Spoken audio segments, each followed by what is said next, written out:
It's 10 p.m. Do you know where your children are? Right now on the 10 o'clock news.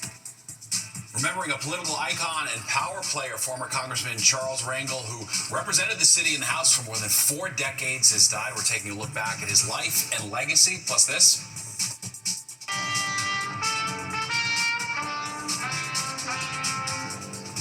Honoring those who made the ultimate sacrifice, defending our country and our freedoms. A look at Memorial Day ceremonies across the tri-state and the nation.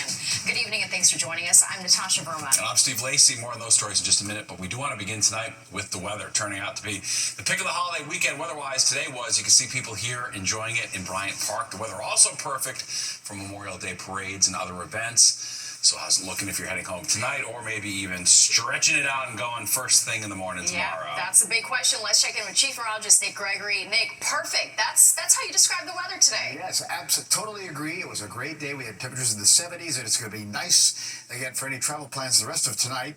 And tomorrow as well. It'll be a dry day. Won't be quite as pretty tomorrow. A little more clouds will be arriving as we move into the afternoon.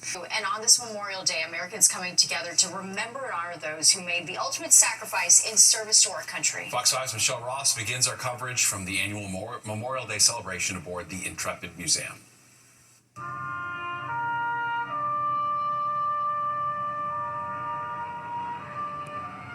Freedom is not free, and Memorial Day is a reminder of that. Docked at Pier 86 on Manhattan's West Side is the decommissioned USS Intrepid, where service members and visitors honored the men and women who made the ultimate sacrifice in the U.S. Armed Forces. It's a time to reflect on that, and that our democracy stands on the foundation of those who have given their lives. The commemoration ceremony ending with wreaths laid in the Hudson River to honor those who have fallen while protecting our country. There was also the unfurling of a 100-foot American flag.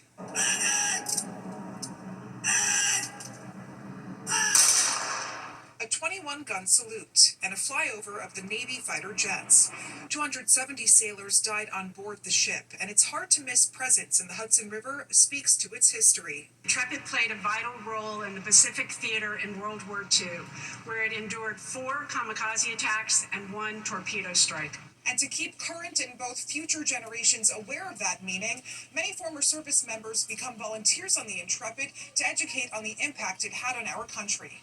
I worked all over the ship. I was a repairman, a welder, and I relate stories to the people that visit the Intrepid, all of the visitors from around the world. They hope many remember to take a pause every Memorial Day going forward, to memorialize those we lost defending our nation. On the West Side, Michelle Ross, Fox 5 News.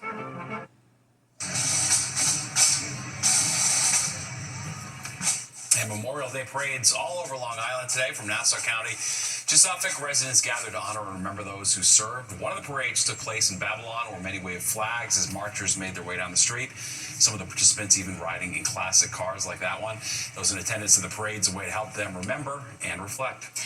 President Trump paid his respects this Memorial Day. He laid a wreath at the Tomb of the Unknown Soldier at Arlington National Ceremony. The wreath laying is a somber annual tradition for presidents. The tomb represents the burial site of a soldier from World War I whose remains could not be identified. President Trump delivering remarks from Arlington, thanking service members for their bravery. These warriors, and that's what they are, as great, great warriors, picked up their mantle of duty and service, knowing that to live for others meant always that they might die for others. They knew that. They asked nothing for it. They gave everything, and we owe them everything and much, much more. Vice President Vance and Defense Secretary Hegseth also spoke at the annual event. Well, New Yorkers are remembering a titan and a trailblazer. Former Congressman Charles Rangel, known as the Lion of Lenox Avenue, has died. And tonight, tributes are pouring in for the charismatic gravel-voiced lawmaker. Fox 5's Sharon Crowley's live in Harlem, a part of the city Rangel represented in Congress for more than 4 decades. Sharon. Yeah, I'm live, Steve, outside the iconic Apollo Theater. It's a place that was very close to the former congressman's heart. In fact, in the 90s, when it was about to go under because of financial troubles, Charlie Rangel was able to use his power in Washington, D.C. to help save it. You mentioned his famous gravelly voice, his big smile. That's what he'll be remembered for, and also for breaking barriers from Harlem to Washington, D.C. He was, to me, at first a mentor, then a great friend and a great partner. I'll miss him very, very much. Tributes growing for former New York Congressman Charlie Rangel, who died at the age of 94. The legendary Harlem Democratic lawmaker and champion for the underserved spent nearly 50 years on Capitol Hill. The Korean War veteran who earned a Purple Heart and a Bronze Star began his congressional career in 1970. We lost a great hero. He was a true American and a true committer to what's great about this country. Rangel was the last surviving member of the Gang of Four, African-American political figures who wielded great power in New York City and state politics. He was the first black lawmaker to chair the powerful Ways and Means Committee and a founding member of the Congressional Black Caucus. There are very few Americans whose efforts could have realized the opportunities that he created for so many people. Rangel stepped down from the committee amid an ethics cloud, and the House censured him in 2010. Despite the mark on his record, the popular and charismatic trailblazer was easily reelected.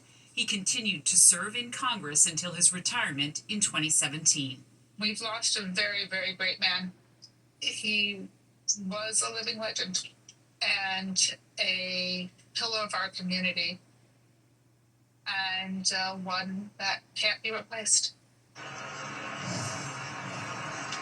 Well put. Well, back here live in Harlem, Rangel was actually born in Harlem in 1930. He was a high school dropout, enlisting in the service at the age of 17.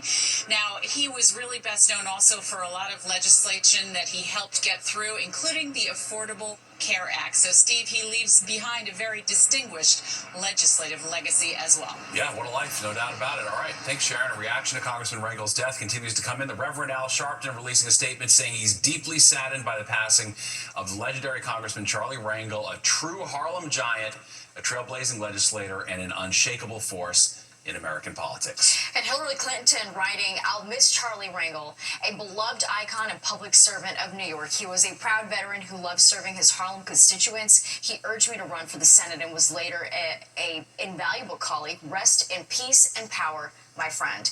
And for more on Congressman Charles Rangel's life and legacy, you can download the free Fox Local app. Well, a man stabbed in the arm at a festival in Queens. The NYPD called in for crowd control around 2 p.m. today near 235th Street, Court and Hillside Avenue and Belrose Manor. Social media posts advertised the event online, but it's unclear if it had any permits. The NYPD says a 29-year-old man was stabbed during the raucous gathering. The victim was taken to the hospital in stable condition. Police are still searching for the suspect, but say they made 2 other arrests at the festival. Police in Liverpool say a driver who plowed into a crowd of people celebrating the city's Premier League soccer championship acted alone and that it's not believed to be terrorism. A 53-year-old British man was arrested on scene. Authorities say 27 people, including 4 children, had to be hospitalized. Another 20 were treated at the scene. Witnesses say the suspect sped through the crowd, striking several people, and when the crowd tried to stop him, he accelerated, running over more people. Tens of thousands of fans were in attendance. Well, shocking allegations. A man held against his will and tortured all to get his Bitcoin password. And it's exposing the lack of protections when it comes to investing in cryptocurrency. Plus this. A rare move from the Rent Guidelines Board. What we know about the revote set for tomorrow morning.